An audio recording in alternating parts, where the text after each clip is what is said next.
we here? We're here.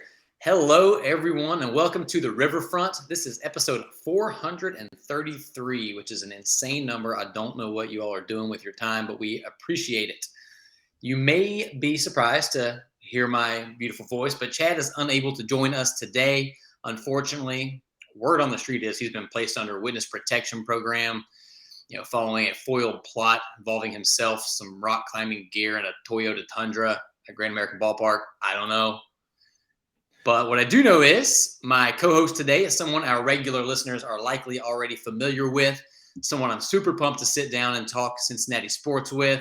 He's the viceroy of viewer mail questions, the prince of Patreon, the sultan of sarcasm, and just an all-around awesome dude and Queen City local, Joe Farfsing.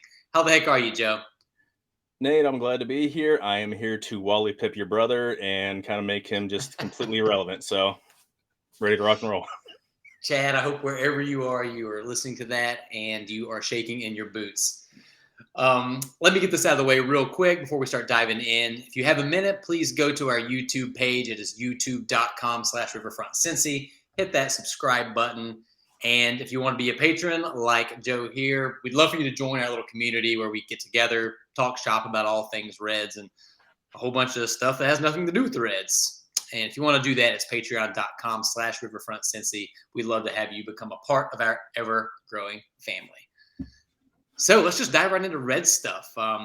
It's not been a bad week since the last podcast. It's been a bad week is about as optimistic as you can be is the way the season's gone. So. The reasons for optimism have been few and far between. But there was a sweep. There was a sweep against a real professional ball club, the Tampa Bay Rays. Some people have speculated that might be the model that the Reds are trying to emulate. I don't know if you've seen any evidence to support that theory. They don't spend a lot of money, so hey, cool. Miserly loves company. There is one common denominator. I guess we should get into some of the results of that game because it was a pretty fun series. Game one was the heralded balk off, which I have never seen before. I'm not going to complain. I don't think we're allowed to complain about wins in Reds land. Yeah, I mean, we'll take him any which way. Hit by pitch, balk off, pitcher get abducted by an alien. I don't care. We'll take it. The way the season's gone, a pitcher getting abducted by an alien doesn't seem off the table. My gosh, with Wednesday night's game ending on a back-to-back wild pitches, we'll get into that. I don't want to jump the gun. Game two, so the Reds won game one after a brilliant Castillo performance. Brandon Drury hit a bomb for the only pre-balk run scored by the Reds, reaching his career high. We'll probably talk more about those guys a little bit later. Game two, the Reds had their fourth walk-off of the week. Hunter Green was fantastic. 6 innings pitched, 9 strikeouts. The second most pitches over 100 miles per hour in a game, setting a record that belonged to some guy named Hunter Green, or finishing second, behind his own record. And we'll talk more about that later. And then Nicky Senzel got his first career walk-off, which was super fun to see. I think that's about as much fun as I've had up to that point this season. What do you think? Yeah, I mean, anytime. I mean, I'm pretty much low man on Senzel and have been for a little while. But if anything can kick his season going, I mean, he's got a world of talent and he's got a world of ability. If he can actually put it on display and show what made him the second overall pick. Hey, if that's what gets him going, awesome. Happy to see it. Yeah, that's right. Any skepticism, I think, is completely warranted. We've talked about it a decent bit on this podcast, but I'm holding out hope. The guy's got all the skill in the world. He's got the pedigree. He's been successful at every level except this one. And I feel like you can point to little things in each of his pro seasons or his big league seasons that may have been sort of a catalyst for his lack of performance so far. I'm hoping that this sustained health and opportunity is what it takes. We'll see. Yeah, I mean, if this is kind of the crap or get off the pot season. There's no one in front of you, nobody behind you pushing you.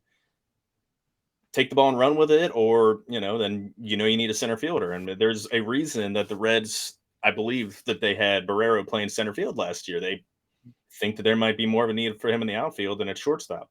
And I don't think it's Kyle Farmer the reason that he's there, but that's another story. But yeah, it's, you have what, 2 months now till, a little over 2 months to, to the end of the season. So Mhm. stay on the field and show what you can do.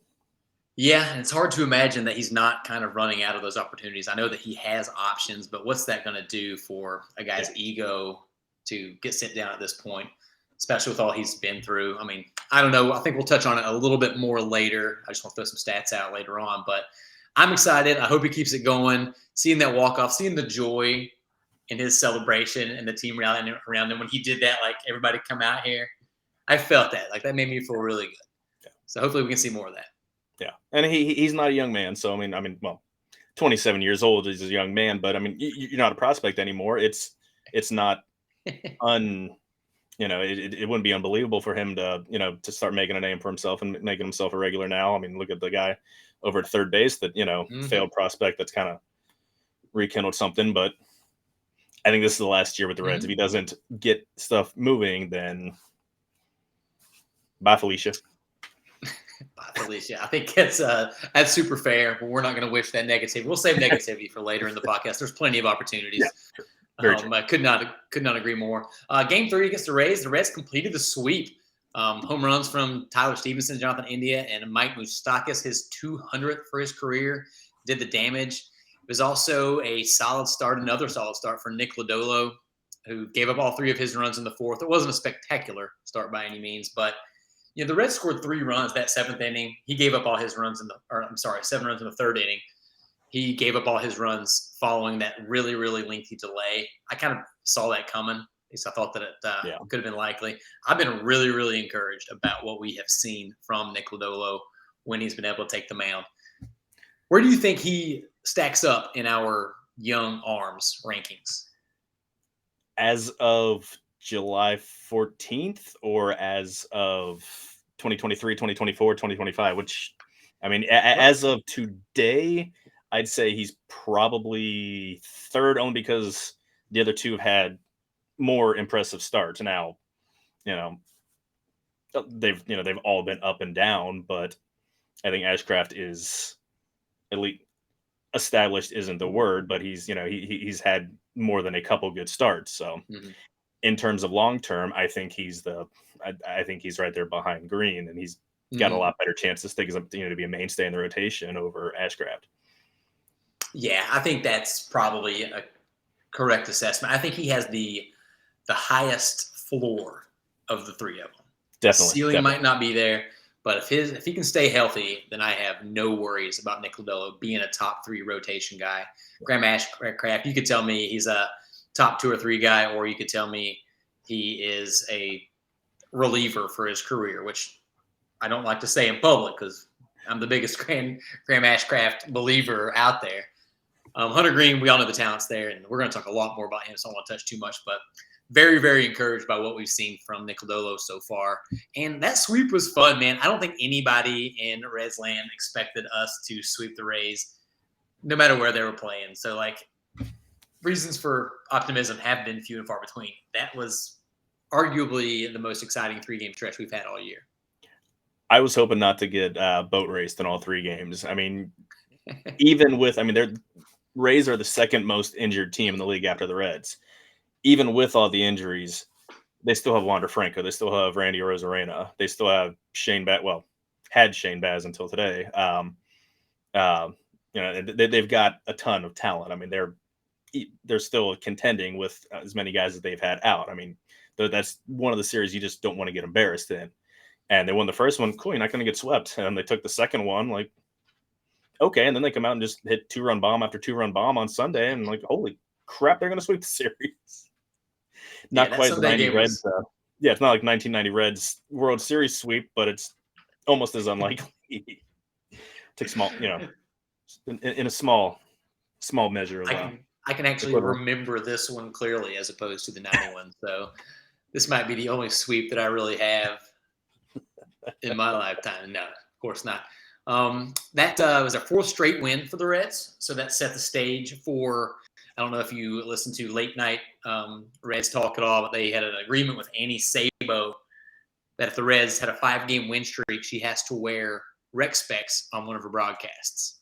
That's fantastic. I did not know that. Legendary former Red third baseman Chris Sabo's daughter works for the team now, and I think that made Game 1 against the Yankees the most important game of the season. You don't know what to root for. This was something that at least a few of us were keeping a close eye on. And when it was Garrett Cole on the hill against Graham Ashcraft, I didn't feel too great about our chances. And then after Cole went 7 shutty and 11 Ks, I still didn't feel too good. I'm not going to lie to you. Got to be honest. We are a truthful podcast. I went to sleep after the 7th inning, and the Reds down 3-0 against the Yankees in Game 1. What happened after that? I set the phone down, so I had to wait till the morning to figure that out. Mm-hmm. I set it down after the bottom of the 8th, and it's 9th inning. Okay, I'm not gonna put myself through this thing. They scored 4 runs off of Clay Holmes, who as of now has an ERA plus of 2.82, which means he is almost 3 times better ERA than the average pitcher. And then our old friend Wandy Peralta came in to give up the final blow, which after all the times that he sucked for the Reds, it was nice to see him suck for their benefit for once. So I mean, I think his agent takes note of that. It's like, it's not the player, it's the team. Right. They just can't pitch well if the Reds are anywhere near him, rubbing their stink on him. Yeah, that 282 ERA plus is after he gave up those runs in the 9th. Yeah. So before that, he was barely touchable. I think he had like a .42 or something like that going into that game. I think that every Reds fan in the country could be forgiven for turning that game off early. But yeah, when I poured my coffee, sat down on the computer, clicked on ESPN.com, that was a nice surprise. A little anecdote that I saw was that the Reds became the first team with a sub-400 winning percentage to beat a team with a 700-plus winning percentage, despite trailing by 3-plus runs, entering the 9th in MLB history. That's a statistical deep dive right there. That's an impressive nugget. Have that. There was also a qualifier that was minimum of 50 games played, but I feel like there was already too many qualifiers in there, so I wasn't going to leave that up. Depending on which way the wind was blowing and whether or not there were 13 people in the stands. Left-handed president, Speaker of the House is from a state in the west part of the United States. Yeah, it was a lot of fun, I guess. In real time, it was definitely a lot of fun watching the condensed game the next day. Jonathan India had a 2-run bloop single that scored the last 2 runs for the Reds that ended up being the final margin. So super good to see that from him. Hopefully he can sustain it a little bit and get going. He'd been scuffling, not for lack of effort, but you're only as good as what your stat line says. So if he can start putting some more stat lines together, some good box scores, then that's going to be good for us Reds fans that need something to be happy about.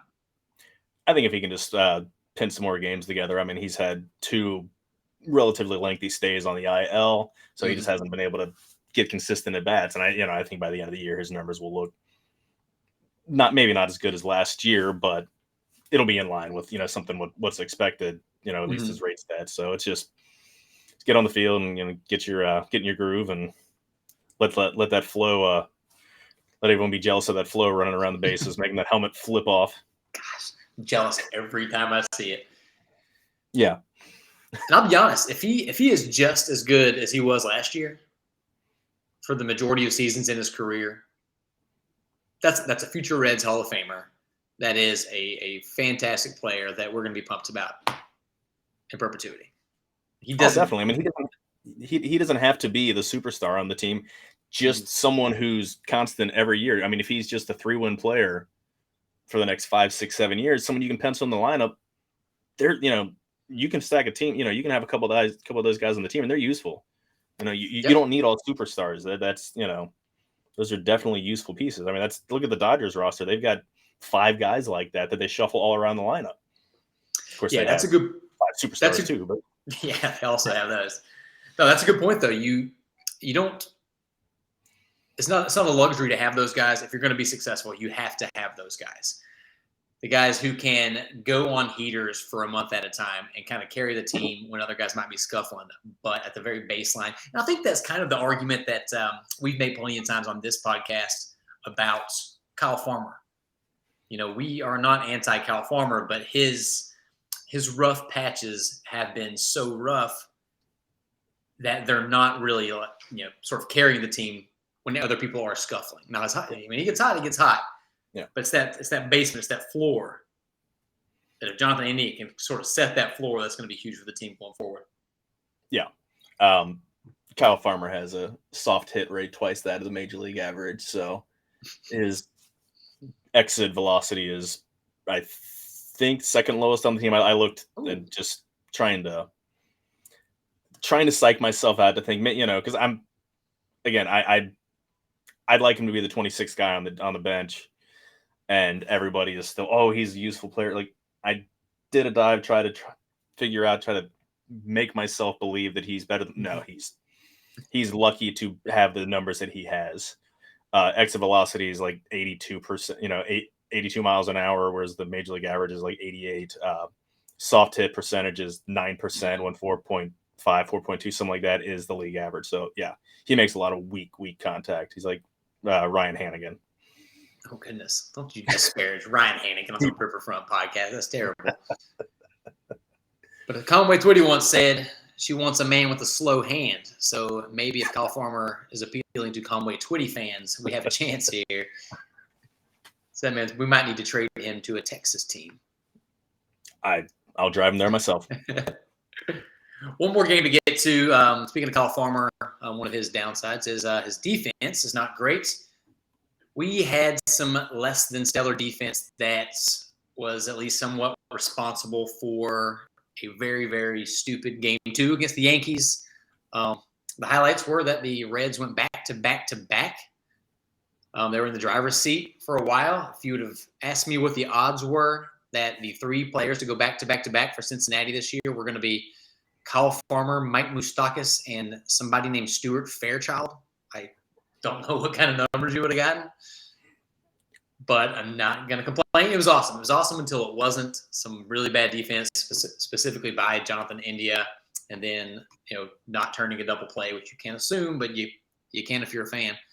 Yeah. And then a mishandled rundown led to Mike Minor giving up 5 runs, but only 1 of those were earned. And then the Yankees came 2 in extra innings after Alexis Diaz's 2 wild pitches. And I don't want to get too deep into, we complain about the bullpen a lot on this podcast. I don't think we've had much of a reason to the last week or so. That was a tough one, though. That was, the feelings, the vibes are a lot different if the Reds take the first 2 after sweep against the Yankees after sweeping the Rays. So I was sad because this team makes me sad. Well, and the worst part is in the top of the 10th inning, the Reds had runners on the corners and no outs, and they couldn't convert any. Nobody moved. It was strikeout swinging, and then everyone's favorite Kyle Farmer, GIDP, inning over, thread over, and then the Reds. Yeah, I think that I have no idea how to look this up. I certainly am not going to spend the time to do so, but I bet the Reds have to rank pretty high in strikeouts and ground into double plays with 0 or 1 outs and runners on first and third. Probably just scoring position in general. It seems like it happens every single game. I'm sure there's a way to pull up specifically that on Baseball Reference. I don't have the time or the or the 1-2 to do. Maybe give me a weekend and a lot of alcohol. I'll be happy to pull all that up for you, but I wouldn't be surprised. The wife and kids go out of town. We'll do a deep dive. Yeah. Question for you. That defense at second base has kind of been a theme this season for Jonathan India. I don't think anybody is claiming that he is a future Gold Glove second baseman. What are your thoughts on moving him elsewhere in the diamond? Well, we know he came up as a third baseman. We certainly have a need there. But there's been some rumblings this week about potentially him being the first baseman of the future. Do you have any thoughts on that? He doesn't carry a big enough stick to be the first baseman. I think third baseman, I think using him as a like what the Dodgers do. I mean, they throw guys everywhere. I mean, throw them in the corner out, in the corners in the outfield, second base, third base. I think he'd be fine at third base. I think he'd be probably pretty good in the outfield, and then fill in at second base. Don't I don't think he hits well enough to be the primary first baseman, but if he's moving around, then then okay. But I think they've got, especially if you look at the system, they're strong up in the the middle of the diamond, so they've got guys to play second and shortstop. So that's, if you want to move him off second, completely understand, because his defense is passable. So yeah, that's fair, and I tend to agree. The only reason I root for him potentially moving to first is because I like the hefty boys, I like the thick boys, so I like the idea of Jonathan India putting on like 30 pounds of beef and just hitting 30 plus, not having to move ever. Him just hitting up Mike Moustakas for some dining advice. Yes, now we're talking. Hitting up the Moose training table. This is why we asked Joe to join. I need some extra ammunition against Moose. Get him on the Rowdy Tellez diet with those flowing locks. Oh, man, Lord. It's just sweating all over people when they get to first base. It's going to be great. Short of Jumbo Diaz, is there anybody as fitting their name with their physique as Rowdy Tellez? That's perfect. I can't believe he was out there and the Reds didn't get him. Yeah. I mean, I can believe it because he's fun and, we would enjoy watching him. The Reds front office doesn't like to bring us happiness, but we get Mike Minor. Who I don't even want to be that mad about. Like he's got a raw deal from his defense a couple times this season. But he's Mike Minor. He's still Mike Minor. Reds have gotten a raw deal from his pitching for the rest of the time. So yeah, it's not unfair. I think the biggest gripe I have is just that money could have been used for people that we like instead. Or just, if you're going to save money. Don't cut all the spending, and then again, it's been rehashed. I mean, you and Chad have rehashed it probably 50 times, but if you're going to cut payroll, then don't add payroll, and don't add it with guys in their mid-30s like Tommy Pham and Mike Minor. Mm-hmm. It makes legitimately no sense. They're not going to be here when the team's good. They're not going to pull enough value to get anything at the trade deadline. Boggles the mind. Yeah, that's a good point too. A lot of the conversation around these guys is that they can net us a prospect or something down the line. Yeah. Well, how much is that prospect worth when you've already paid Mike Minor $6 million for 2/3 of a season? When you had to pay Tommy Pham what you're paying him and everything else that comes along with that. But we'll touch on that a little bit more later. There is one more game to go in this series. Luis Castillo is on the mound tonight. Sure would be fun for the Reds to win the rubber match, take 2 out of 3 going into a series. I think we have the Cardinals next. So by the time this comes out, we'll know more. We don't want to say too much because we have a history on this podcast of starting to praise people who are pitching or playing that evening, and then they just bomb, just crap the bed. Grandmaster. Listen, don't do that. It hurts my heart. It's true, though. We are notorious for jinxing people. We don't have Chad here to walk anybody down the plank this week. So, Castillo, do great, please. If you don't, we'll still love you. But we're not going to jinx you. Try your best. Do your best. Just try your best. It's not the score that matters. It's how you play the game. Exactly. It's how you feel when you step off the diamond. It's not the performance. It's the audition. Yes. More on that. Yeah. We did have some news this week. Reds got some of their studs back since the last podcast.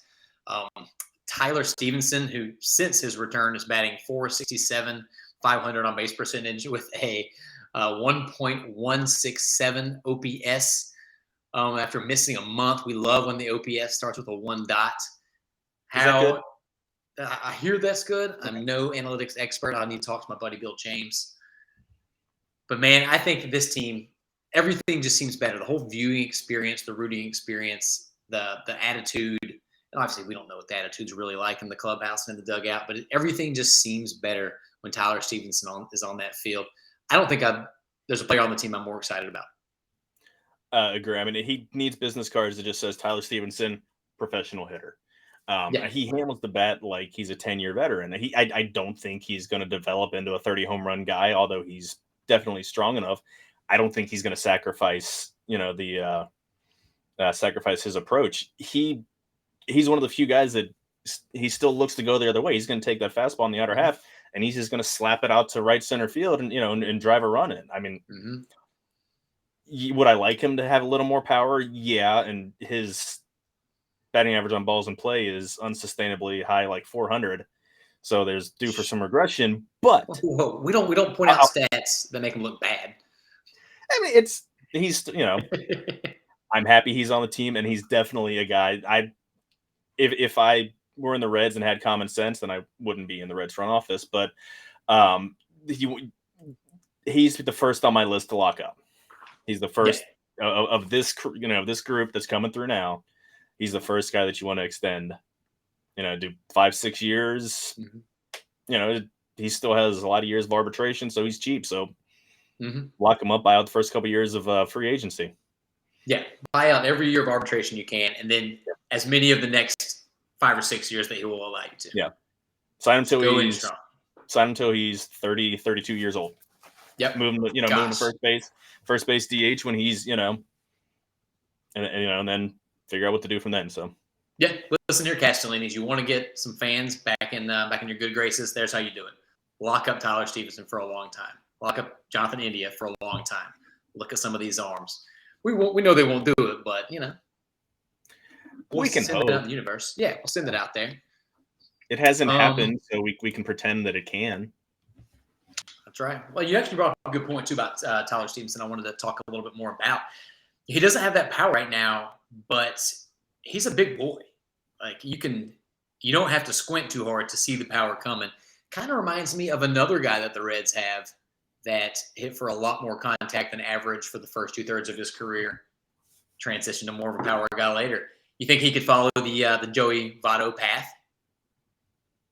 That's a little too optimistic, but that's what I'm here for. You're talking about as your brother so eloquently put it in the magazine, the best player in Reds history. No, we're not talking about Graham Ashcraft. We're talking about hitters. I must have missed that article. Yeah, I mean, he's definitely going to develop more power. I mean, I think it's more approach than anything else. I mean, he doesn't look to pull the ball, and that's to his benefit right now. And I think whenever he decides to make a change, that'll serve him well, that he still can go back to just slapping the ball. But yeah, I think he can, if he wanted to. He could have 20 home runs. Well, he's missed a month and a half of the season, so maybe not. But I mean, he could be a 30 home run a year hitter if if he was just a dead pool hitter. That's not the guy that he wants to be, apparently, but he's got it. Like, he's definitely got the ability. He's huge. He's 6'5", 240 pounds. God, he should be a male model. He's a handsome man. I love Tyler Stevenson. Whenever I have a daughter, she gets old enough, Tyler. You're married. It's fine. I'm not getting weird here. Tyler Stevenson doubles to the gap are probably my favorite thing to watch. Yeah. On the diamond right now. Some other guys that came back, we have Alexis Diaz, who is yet to allow an earned run. He's allowed some runs, some of which involve ghost runners and whatnot. But with him and the next guy, Buck Farmer, who's actually been perfect since he got back. Only 3 innings of work, but no runs, no hits, and 5 strikeouts. For the last week or so, with these guys back, the Reds bullpen has looked, as Chad likes to say, cromulent. They've looked perfectly like a professional bullpen, yeah. And the Reaver San Martin, have to talk about him since moving to the bullpen. Reaver has truly been the reliever. It's been great. He's given up 0 runs in his 5 outings this month. So since the last podcast, the Reds bullpen has a 1.78 ERA. I know it's a small sample size, but they have been atrocious. No, I mean, and a lot of it is just bringing Diaz back. I mean, he's. I think even in his rookie year, he should be the guy at the back of the bullpen. I don't like the the traditional closer role, but it shouldn't be Hunter Strickland. But that just another arm pushes guys up the ladder, so guys who shouldn't be pitching high leverage situations, now one less guy has to. So it just makes everyone better because they're bumped up or back a slot, I guess, as it would be. So that helps. I mean, you have a reliable reliever when you had 0.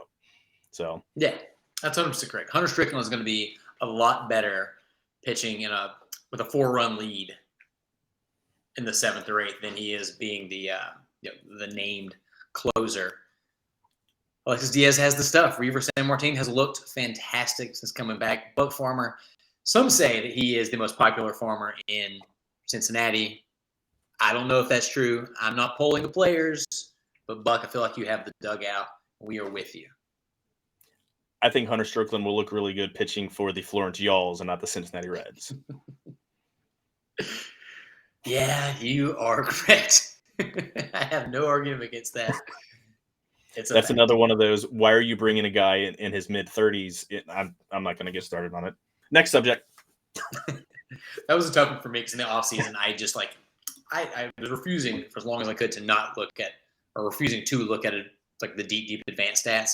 So I saw Hunter Strickland and I saw like ERAs and whips and stuff over certain periods of his career. I'm like, oh, this guy, he's a major league reliever. And then I said it once on the podcast, and Chad and Chris or maybe Bill were both like, no, this guy is not a good pitcher. No. And history was kinder to them than it was to me. Well, and he's also a known a-hole. So that helps too. Well, now we all know it too. Well, yeah. So take that, Hunter. You'll hang out with Tommy Pham. Punk. Oh, Lord. We do, I feel like, need to touch on Nick Senzel just for one more minute. Just some quick stats. Since June 1st, he's got a 301 batting average over the last month. That comes to 321, 375 on base, 420 slugging. We don't need to go too much further, but, man, love to see it. Stay hot. Keep hitting the ball. Win over this fan base. Win over the front office. Be that guy. Be somewhere close to that guy that you were supposed to be. Keep up the stellar defense, and whatever you do, never take your foot off of the bag when you are running bases. Just stop trying to steal. None of it. Who's worse on the bases, he or Votto? It hurts to think, but I don't want to say, like, at least Votto's bad because the eye test. Like, he's bad when you see him running. You're like, oh, that guy's probably not going to be great on the base pass. When you see Nick Senzel just sprinting in a direction, you're like, that guy's got it. He's pretty fast. He's an athlete. This is going to be great. And then he falls over. It picks off of. He at least he's not hurting himself. That's the fear, is like him stumbling, like sliding into a bag and breaking an ankle or something, like, hey, you might be out, but you're out, but not out of the lineup. Good job. Hey, I love it. If he comes out and says, I was going to dive back, but I felt a twinge in my wrist before the game. Couldn't risk it. Okay, got it. Eventually, David Bell just has to quit sending him out the pinch run. I mean, I think, I said it last week, he's just not used to being on base, so he's forgotten what to do when you get there. More live sessions in practice, David Bell. Let's get this guy some experience being on the base pass. I think that's the biggest spot where they're missing Mikey Biceps. Mikey Exactly Biceps right. was the designated extra inning pinch runner. So ultimate utility man, the specimen. He put on a hell of puts on a hell of a workout. Not that great of a pitcher, not a good hitter, but he can wear a t-shirt. He's flexible and strong. Ladies love him. Ladies love Michael Lorenzen. Speaking of other people that ladies probably love, we do have some all-star news. As Chad Dotson pulled into his crystal ball and predicted, Luis Castillo got the lone all-star nod for the Reds, at least the lone up to this point, barring any injury replacements. It's pretty impossible to argue against the merit. He's a 2.92 ERA with a 1.10 WHIP. His 159 ERA plus, if maintained, would be a career high for him. So the best pitcher on the team, the best pitcher on probably the worst team, one of the worst teams in the league, not the worst, but one of the worst teams in Major League Baseball, has the best season of his career up to this point. He deserved it. He was absolutely a deserving all-star. But there's plenty of conversation to be had around the snubs. Who's your biggest snub? Nobody. I love it. Go. Same team. I love it. Honestly, I think Ty Stevenson would have been there if he was healthy. He's got the same Baseball Reference WAR as William, or the younger Contreras brother. Now, granted, they both had similar plate appearances, but the younger Contreras is on as I guess he's the DH, but Right. Stevenson, would have been right there, but not enough at bats, not qualified. Brandon Drury's had a hell of a season, but outside of Garrett Cooper, which is a really, really weird fill-in for DH, every other backup in the infield is having a better year. Pete Alonso, CJ Cron, McNeil, Arenado is what, top 2 in the league in WAR. Yeah, can we discuss how the Cardinals have 3 of the top 4 guys in the league in WAR and how disgusting that is? It's disgusting. But Tommy Edman is 4th in the league in WAR, and he's not even on the team. Dansby Swanson's the only guy who he has better hitting numbers than, just barely, and Swanson's a stud defender at shortstop. So he's a stud. Drury's having a good year, but what's that? Swanson's a stud. His manager was making some of these choices. I mean, I think that's why William, the young Contreras, got in there as the DH, only 44 games played. So that's a little bit annoying, but you're spot on. Brandon Drury has had an awesome season, and if Luis Castillo hadn't had such an awesome season, and people just had to pick one representative for the Reds, I think Brandon Drury is that guy. But the problem is he hasn't been good enough. He's been awesome. I'm not trying to take anything away from him. It would be impossible to convey how thrilled everybody in Redsland has to be with his performance. Nobody saw it coming. Could not possibly ask for more. But what about, speaking of Braves guys, Austin Riley plays the same position and has been better in every single statistic. And he didn't make it. So we can call it a snub all you want, but the truth of the matter is he plays positions that other people are better at playing. So I don't hope anybody gets injured. I hope people choose not to play because they have their reasons. Maybe they just want a break. And I hope Brandon Drury gets that spot. I would love to see Tyler Stevenson because I am positive that had he had 10 or 15 more games played, he gets that nod. But Castillo as the lone choice, I mean, what else can you say about the guy? I mean, he's stud. He's slash line allowed 208 batting average, 278 on base, 318 slugging, 2.7 WAR. And then again, he missed the first month or so with the shoulder. I think it helped him because what's his worst month of the season? April. He doesn't pitch well in the cold weather, and he skipped that month. So now we're getting all just good Luis. So if he ends up just deciding to take April off, the next several years, then hopefully he makes that decision for the Reds, which we're going to touch on super soon. We got a couple more news items to get to. Like I mentioned earlier, Mike Moustakas hit home run number 200. Finally, he was sitting on 199 for what seems like 3 years. He also hit 201. Hopefully 203, 4, and 5 come super quick. Other than that, yay. Congrats. I have my notes here too. To paraphrase and contradict the poet Dylan Thomas, do go gentle into that good night. Could not said it better myself. That's perfect. Moose, please just go gentle. Have a slow hand. If he hits a home run and exactly.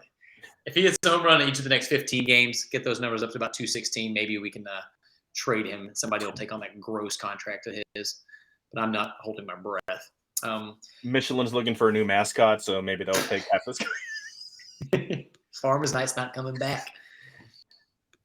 I shouldn't fat shame. I'm not exactly in a good shape either. But I'm not a let it be known. Let it be known. First off, Chad, I apologize. The inmates are running the asylum today. Second, we're not fat shaming. We're Michael Moustakas shaming. Mouse shaming. Yes. There's a difference. Yes. Some other interesting news that some people on the interwebs try to make a big deal of. The Reds lost their AAA pitching coach, Seth Etherton. I just feel like there's far too much for us to be worried and annoyed with in Reds land to get riled up over the AAA pitching coach who left to get a better paying job with a higher quality of life. I don't know. Yeah. Good for you. I mean, there was Twins lost their major league pitching coach to LSU. So it's happening. I mean, I think colleges are now starting to find, value in paying their pitching coaches better. So quick trivia. Seth Etherton was drafted 2 spots ahead of CC Sabathia in 1998. Ooh, by the Angels. The Angels are not good at drafting players if your name isn't Mike Trout. fair enough. My goodness.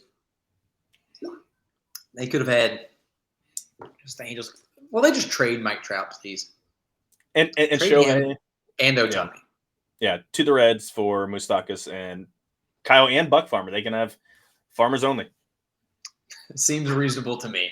I mean, if we're going to trade Luis Castillo, those are two names that I'd be okay with. Fair. Speaking of trading Luis Castillo, trade rumors around some of our guys. The big ticket everybody's talking to, I think that pretty much every contending team has at least checked in on Luis Castillo. We had confirmed reports from the Mariners, Dodgers, Yankees, Cardinals, and Blue Jays, and I think maybe the Mets. What do you think's happening there? I kind of made my case. No, I think Chad mentioned last week what I'd said, that the Reds backtracked so much on pairing payroll that they immediately went and added dumbly's not a word, but It is now. yeah, sign guys that I think with all the PR hits they have, I'm not convinced that they're going to trade him in season. I think it makes sense to trade him now. His value is not going to be any higher than it is right now, and even Nick Krall can luck into a good trade package. Mm-hmm. So, and he's going to be 31 at the end of his contract. His ground ball rate has gone down 3 years in a row. This is a fly ball ballpark.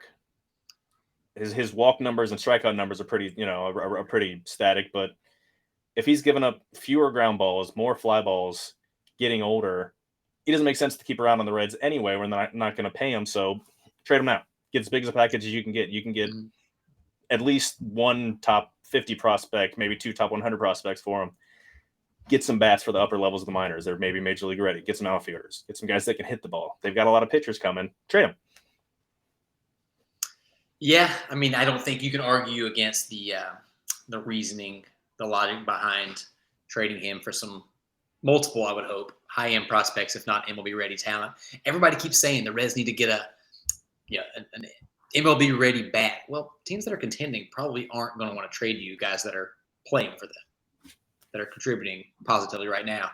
I do want to point out that I just spent a whole couple minutes earlier talking about how Luis Castillo is having the best season of his career, and then you come on and just immediately talk about how he's getting worse. And you got on a podcast and just shoots down your opinions. Thanks, Joe. I didn't say it's getting worse. I said his numbers are trending in the wrong direction for this stadium. Same reason that the Reds need to move Tyler Mahle. Tyler Mahle is a number 5 starter for a team at Great American Ballpark. He's a number 2 or 3 starter elsewhere. Is that worth? Is that guy worth keeping on your team, or is it worth trading him with a high value to a contender where you can stock that farm system? Again, there are arms coming. You can acquire an arm if need be, but I think he's more, I said that before the season, I think he's more valuable as a trade chip. And it has nothing to do with how he performs on the field, at least for 81 of the games. I think it makes sense regardless of what your payroll looks like. Yeah, completely fair. I just think we're going to need some starts on the road when the Reds are in the World Series next year, and I want Tyler Mahle to be that guy. So I'm going to hold out hope the Reds keep him and continue my unbridled optimism about the Reds potentially being in the World Series again in my lifetime at an age that I remember. He'll be the 4th starter, so he can start on the road. The Reds will have home field advantage with Hunter Green, Nick Lodolo. Graham Ashcraft will start Game 3 on the road, and then Mahle can start Game 4 on the road. Boom. There's your optimism for you. Boom. Loved it. Welcome to the show, Joe. A couple other guys. Tyler Mahle has been bounced around a little bit, but it seems like anything specific has been a little quieter on him. Brandon Drury. There's been a lot of teams checking in on him, understandably so. He's getting paid like $11 to go perform like an almost all-star. Kyle Farmer's out there. Tommy Pham, send all the prayers up to God, Thor, Odin, Buddha, whoever you talk to. Take him off our hands. We'd love to see that. I just don't know who you're realistically going to get for any of these guys. Everybody wants to talk about, these guys are going to net us a prospect. Kyle Farmer's going to net us somebody's top 15 prospect. No, he's not. No. Tommy Pham, maybe a little something. Drury, maybe, but I think any team that's offering you something is going to say he's not on your team next year, and he's been bad at baseball every other cup of coffee that he's had. Have we confirmed that Drury is a free agent after this year? I have seen probably in as many publications that says he's on the team next year, that the Reds have his rights next year as don't. I'm trying to look it up. But I see Trent on The Athletic said that the Reds still have he's got one more year of arbitration. Oh, well, I'll be pumped about that. I also feel no obligation to speak the facts on this podcast. So we will make things up to fit our narrative as we see fit. I love the idea of not buying him out, but offering him a little short-term, maybe 2-3 year deal in the $10 to $12 million range. The guy hasn't made a ton of money. Yeah. Great American ballpark. It's working well for him. It's great for hitters. I could see him being like, hey, why not go ahead and just get the bag right now, get some more financial security, and then see what happens, because he goes to a contender, falls off a cliff, bad for the rest of the season. What are his options? Yeah. Looking at Cott's contracts, he is arbitration eligible in 2023.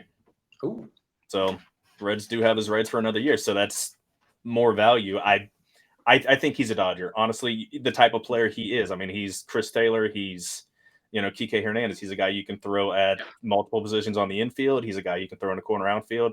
He's a guy who's going to hit. You can do matchups with. It makes too much sense for a contending team. I know the Dodgers and Giants were rumored to be looking at him or talking, rumored looking into him. So, I mean, that makes sense for him. I think he's gone. Of anybody who's on the roster now, I think he's most likely to be gone.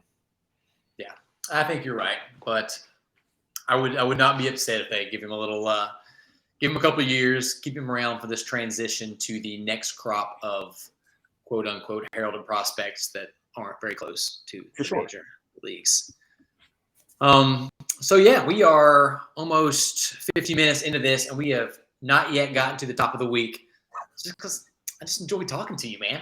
This has been we're pretty nervous coming into this. We're not gonna lie to y'all. Like, Chad's not. Oh, this is recording. I thought we were just shooting the what. I didn't know we were actually. Oh, we should get down to business. I snuck that on there. Other people are going to pay attention, hopefully. Okay. So yeah, our topic of the week this week, if you've seen the title of the show, you probably know we decided to keep our finger on the pop culture pulse and do the first half of the Red season in Top Gun quotes. And we're talking about the original, because I haven't seen Maverick enough to quote it word for word yet, like we can the OG. So let's just jump right into it. Joe, what was your first one? You got to say the second part with me, though. Are you ready? I got you. I feel the need. The need for speed. For speed. Hunter Green, 98th percentile in the league for fastball velocity. Graham Ashcraft, 94th percentile fastball velocity. Those guys throw as hard and harder than pretty much anyone else in the league. I mean, these are relievers and starters, so that's pretty impressive when you get guys throwing 100 pitches and their fastball has that much life that late that keeps their velocity that high. Yeah, and that's a great one too. I think the Reds' arms, whether it be the young guys or the trade rumors around Castillo, have been the talk of the season so far. You mentioned Green and Ashcraft, 91st percentile for Luis Castillo.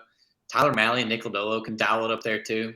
So the Reds have 5 starters that can, three at least, that sit around 96, 97, if not above. And then the way that Mahle can get up there and Lodolo is cooking. If those guys are all healthy and they're all clicking, I think that's a pretty formidable rotation. And it would kind of be nice to see them be in Reds uniforms for a couple more years. Some of us may disagree. Some people might want Luis Castillo to get traded. I don't know. But yeah, that's a great one. Let's move on here. My first one is similar vein. From Iceman, you can be my wingman anytime. This is dedicated to keeping Luis Castillo and Tyler Mahle.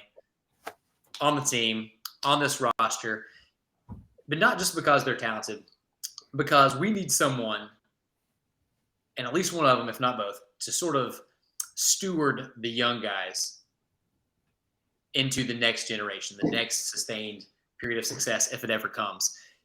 You got these 3 rookies that, yeah, you've got your pitching coach, and they're doing everything they can. But how much do you think they learn from talking to Luis Castillo, from talking to Tyler Mahle, guys that have been up there for several years that have had success? The same way the young hitters probably learn from Joey Votto. So I would personally, I know that there's plenty of good reasons to trade one or both of them, but I would like to see them both stay and be the be the rocks. Luis Castillo joke. Be the rock for this rotation for La Piedra. That's right. What was your number 2, my friend? You kind of stole part of it, but I'll go the whole quote. And this is Iceman right when they get out of the plane at the end. You are still dangerous, but you can be my wingman anytime. That's for Tommy Pham because he's bat crap crazy, incredibly dangerous, but he hits the bar incredibly hard. His exit velocity is in the 94th percentile. His numbers are decent when you do a bigger dive. He's actually underperforming. He should be doing a lot better than he is. He's only got 11 home runs or something like that, and his numbers should be. I don't have him up here. I accidentally closed out the page, but he hits the ball really, really hard, really, really consistently. But yeah, he's incredibly crazy, and you think there's a good chance he'd get the rest of the team killed somehow. I apologize. I was looking at the show notes and I just saw, you were dangerous, and I stopped reading because I knew who it was about immediately. I was excited about it. Perfect quote. Arguably, it's the biggest talking point of the Red season to date, for better or worse. Not for better or for worse, definitely for worse. But you're also right. He has the 8th highest average exit velocity in the National League. It was also the first time I've ever looked up exit velocities. I tried to just refuse, but baseball's baseball, and I lost. He had an awesome June. Cooled off a little bit in July, but if he could pick that back up as we're entering the trade deadline, somebody can take him away from us. That would be great. Yes. Great. All right, my number 2. This is probably, it's just too perfect. This is from Stinger. He said, "Son, your ego is writing checks your body can't cash." Who do you think that's about? Name rhymes with Bill Rastolini. Does indeed. Mr. Born on third base and thought he hit a triple himself. Outside of Tommy Pham, probably the next biggest headline that the Reds fans have seen have been the crap fest that's come out of Phil Castellini's mouth, how it's affected attendance and just the general malaise around the fan base. We're still here. We're talking about it. We're trying. Go suck an egg, Phil. I like the usage of the word malaise, so I'm all for it. Appreciate that. It's like molasses and mayonnaise. 2 of my favorite things. What's your number 3, Joe? All right. The Defense Department, and this is from Goose. Defense Department regrets to inform you that your sons are dead because they were stupid. And this is dedicated to the entire Castellinis, Nick Krall and the Castellini family. I'm putting Nick as one of the, we'll call him the prodigal son. We know he's great at talking. We know he's great at acquiring nothing for useful ball players.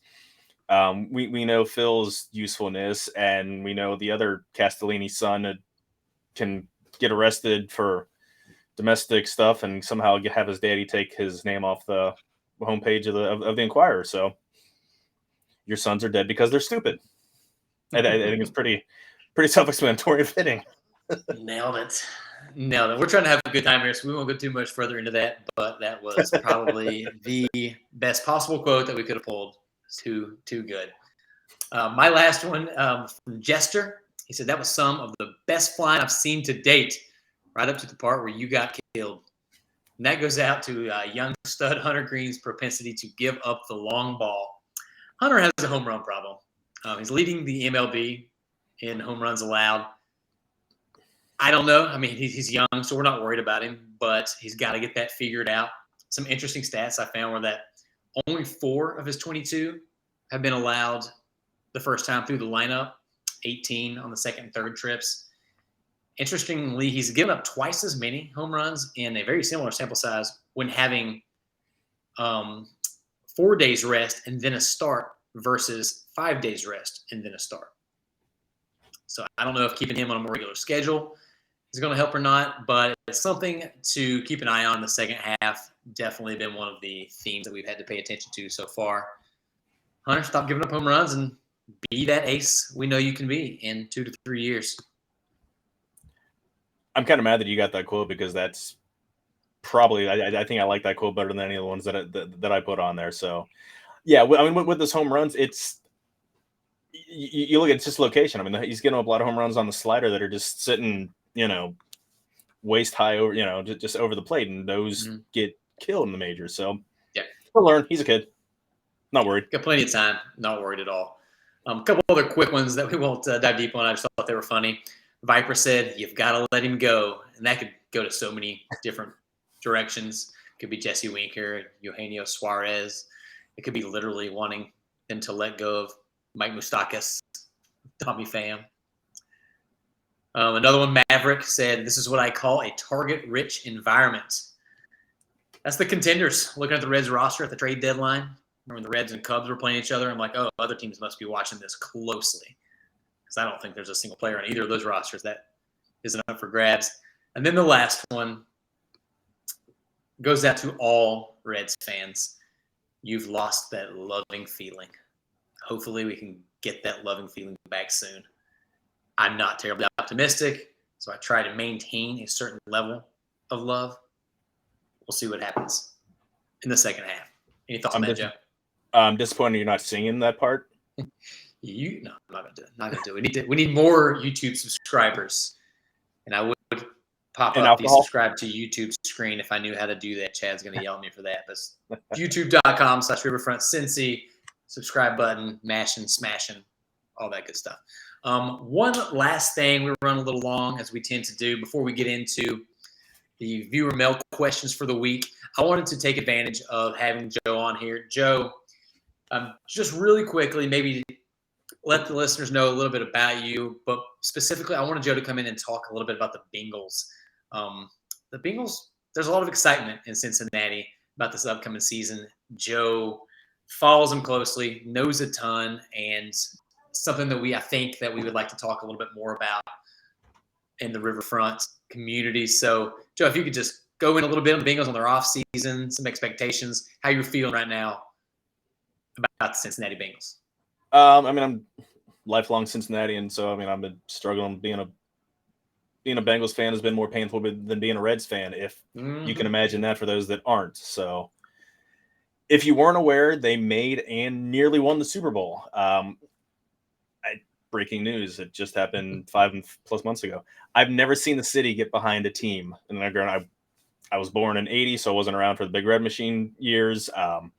I was 10 when the Reds won the World Series, so I can't remember how the team was around then. But in my lifetime, I don't remember the city getting behind a team as much as they did. It was conversation was everywhere. Like you couldn't find a jersey. Just trying to find a jersey for my son or for myself, it was impossible. Every store, even the cheap knockoffs, you couldn't find. So the optimism here is higher than it's ever been for any team anywhere in my lifetime. I mean, even the teams that have contended, the Reds and the Bengals, they were unexpected. So no one's been expecting this much going into a new season. Let's go. I love this. Yeah, you hear this? exactly. You hear this, Reds fans? It's possible.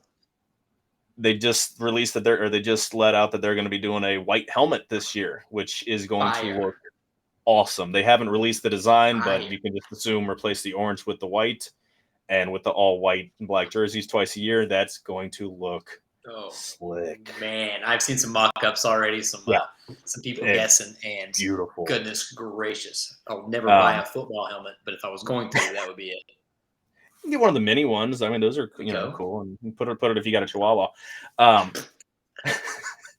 Reds approached the Reds. Wow, Bengals approached this offseason complete opposite as they have the last 2 years. Last 2 years they went in super heavy on defense in free agency, and then attacked the offense heavy in the draft. This year, they're clear number 1, 2, 3, 4, 5, 6, first 70 priorities. Those are the amount of sacks that Joe Burrow took with the offensive line.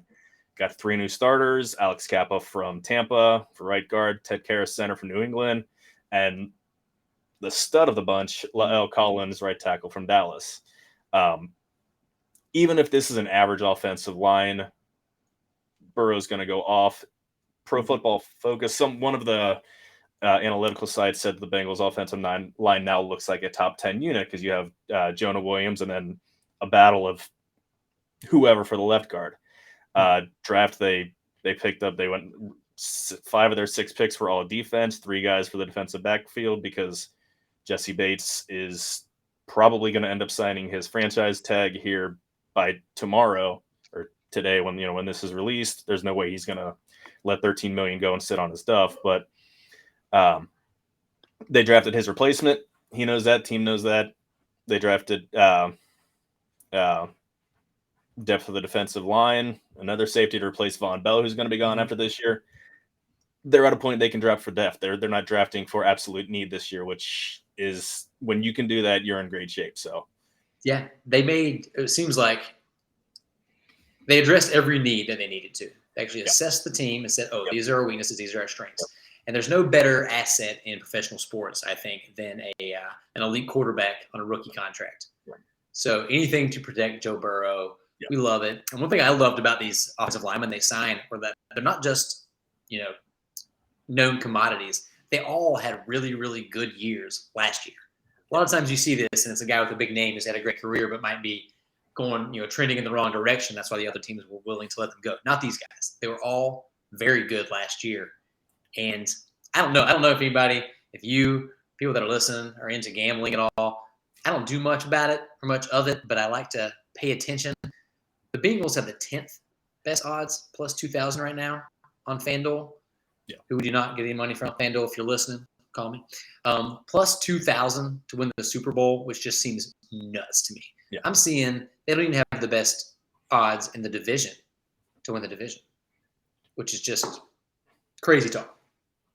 I don't know. I've seen a lot of stuff with the Browns have better odds, and Deshaun Watson has better odds to win the MVP this year.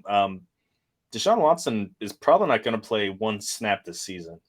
So that's really weird. That's just the old Bungles bias that's where the money goes. I mean, that's why the lines are set where they are, because that's where the money goes. But that's a pretty, again, I don't gamble, because when I gambled, it was just donating.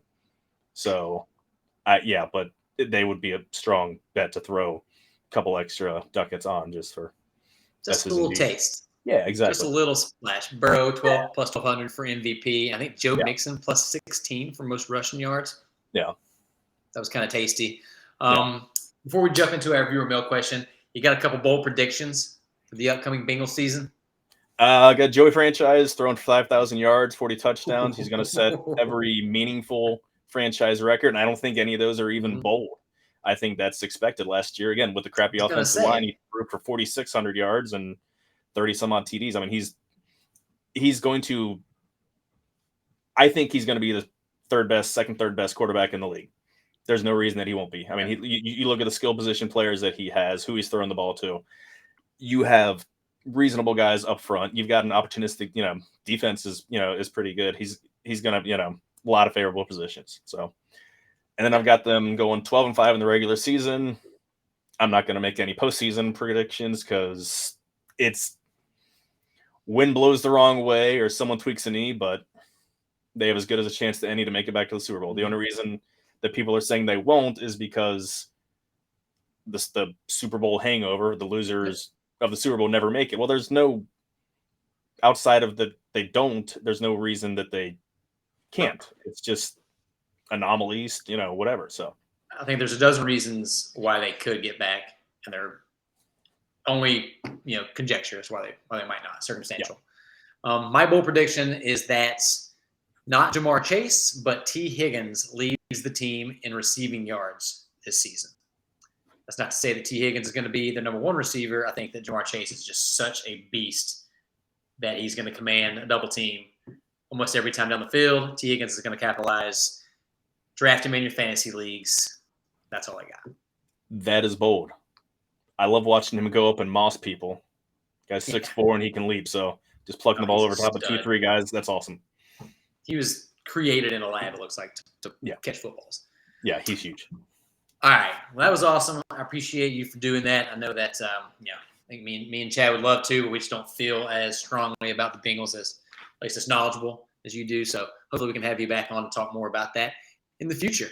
But let's get to some viewer mail questions. What do you say? Why not? Awesome. First up, we have a new patron this week. Welcome to the family, Jeremy Harrell. And as people know, we like to give everybody a position on our beer league softball team. Most people, anyway. There are some people that we refuse to. We'll get to that. Who's that? But young Jeremy, what position do you have for Jeremy? Jeremy Harrell's given me a lot of Jeremy Hermita vibes. That's what was he drafted in? Yeah, exactly. I mean, he played with the Reds 1 year. He was with around for 7-8 years. So he came up as a slugging corner outfielder. So we'll say he's another slugging corner outfielder. I like it. I was kind of going slugging third baseman, so we can kind of interchange Jeremy. But all we know is that Jeremy, the only thing he's going to do more than hit bombs, smashing beers on the sidelines. No pressure, Jeremy. We don't drink bully anybody in this podcast. But appreciate the home runs. Welcome to the family. We appreciate you, man. We're excited. He's already been active on the Slack channel, more valuable than I am, that's for sure. So welcome to the family, Jeremy. And yeah, if anybody wants to join, patreon.com/riverfrontcincy. Our first viewer mail question of the week comes from friend of the show, Joey Gaditza.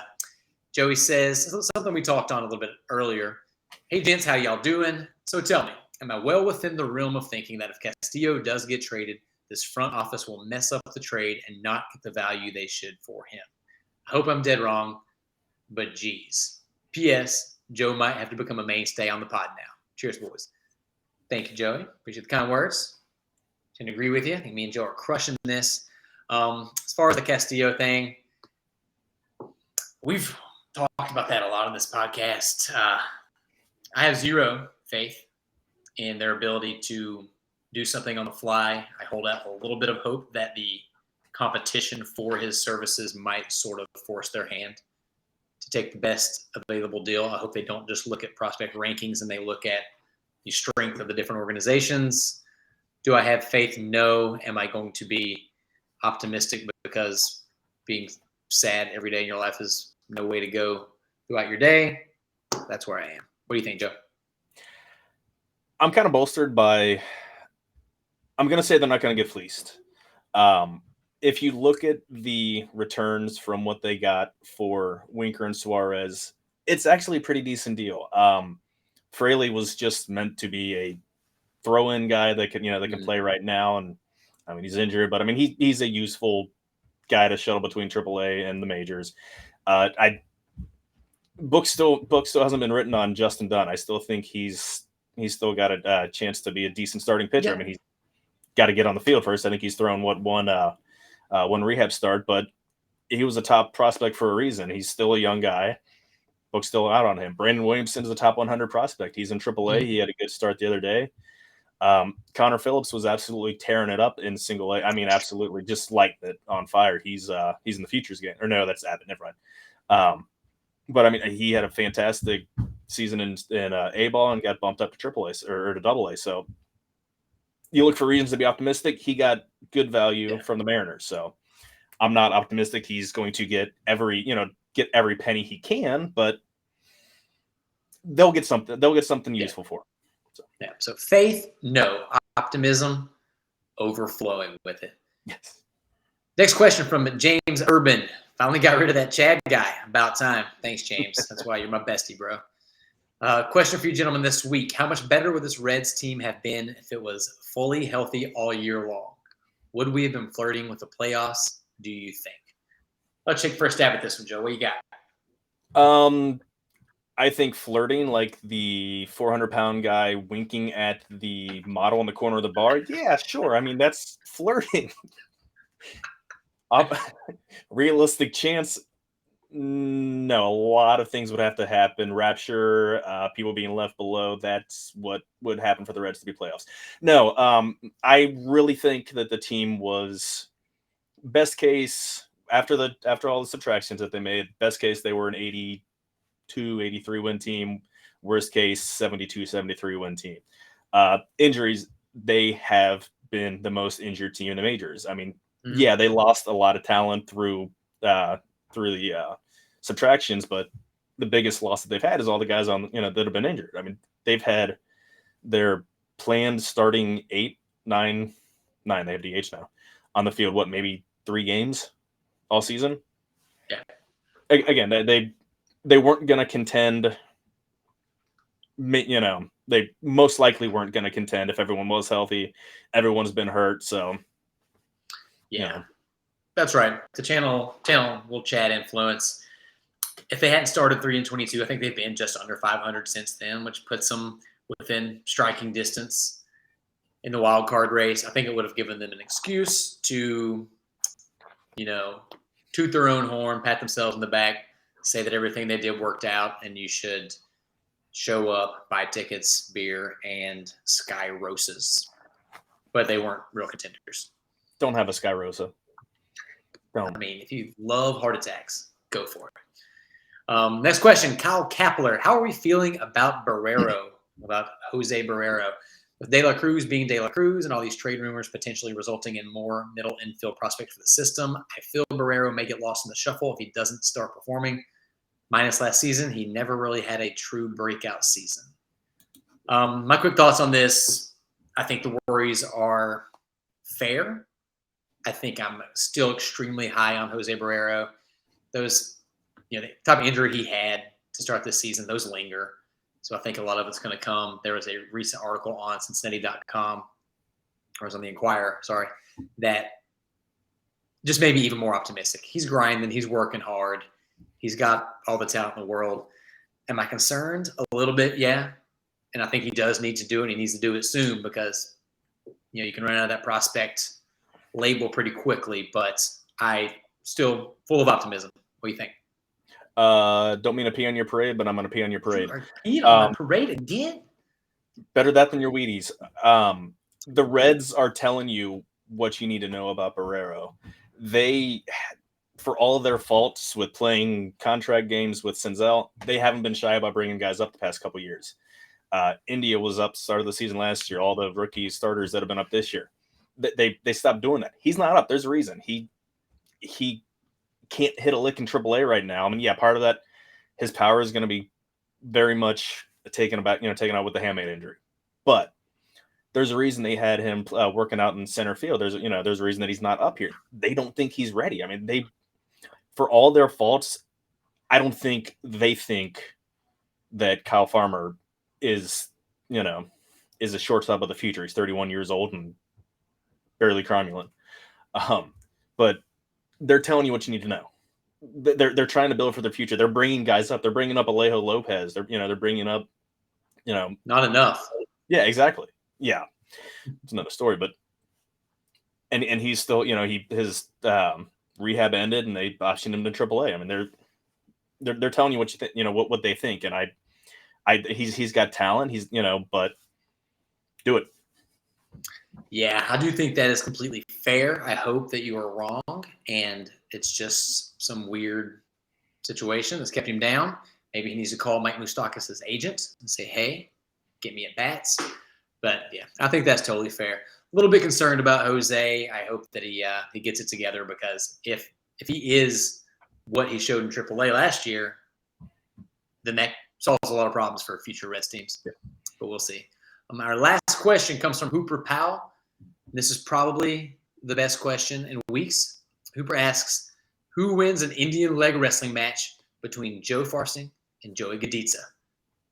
I don't know. I'm going to leave it up to you. I have the legs of a stallion. No, I would.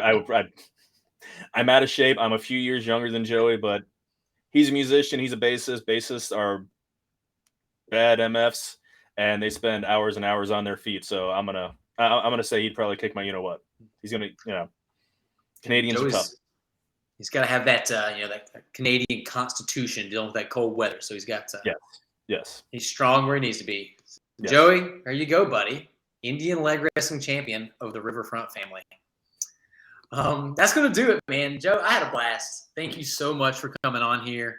I would tell people where to follow you on social media, but because you are way smarter than the rest of us, you stay away from that stuff. Do you have anything you want to shout out? If you follow me in real life, we're gonna have some issues. Outside of that, we're good. No, I really, really appreciate the chance that you give me, and tell Chad to stay out of the country longer. And can we get something to get his passport screwed up so he gets stuck, at some consulate?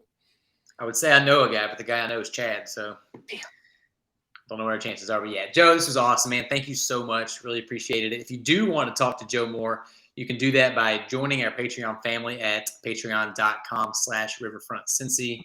Also, please go like and subscribe to all our stuffs on the youtube.com/riverfrontcincy. We're on Facebook. We're on Apple Podcasts. We're on Spotify. We're all the places that you listen to stuff, all the contents. So yeah, that's it, man. Joe, this was fun. I appreciate it. And for Mr. Joe Farfsing and for Conway Twitty, this is Nate Dotson saying so long.